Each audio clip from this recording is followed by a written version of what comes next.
විශේෂ දවස්වල උදේට අපි කිරිබත් කනවා. හැබැයි මේ රසවත් කිරිබත් පිඟාන කෑවහම ඔයාගේ ඇඟ ඇතුලේ ඇත්තටම වෙන්නේ මොකක්ද? ඒ රසවත් පොල් කිරි සහ බත් මිශ්‍රණය ආමාශයට ගිය සැනින් සහල්වල තියෙන පිෂ්ඨය ඊටමත් සෙමින් දිරවන්න පටන් ගන්නවා. මේ නිසා රුධිරයේ සීනි මට්ටම එකපාරටම ඉහළ යන්නේ නැහැ.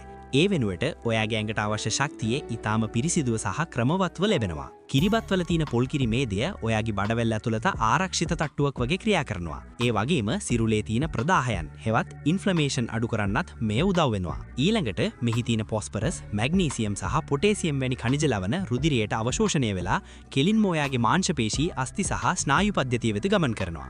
ඔබේ ශරීරය නිකම්ම පෝෂණය වෙනවා විතරක් නෙවෙයි, එය සම්පූර්ණයෙන්ම අලුත් වෙනවා. මේක නිකම්ම සම්ප්‍රදායක් විතරක් නෙවෙයි, මේ ඔයාගේ සිරුර හොඳින්ම හඳුනන වසර දහස් ගණනක පුරාණ විද්‍යාවක්. නිරතුරුවම අපිත් එක්ක රැඳී ඉන්න ඔබ සැමට සුබ අලුත් අවුරුද්දක් වේවා. මේ වැනි විද්‍යාත්මක තොරතුරු තවත් දැනගන්න දැනුමෙන් සුවය ෆලෝ කරන්න. ඊළඟට දැනගන්න ඕන මොකක්ද කියලා කමෙන්ට් කරන්න.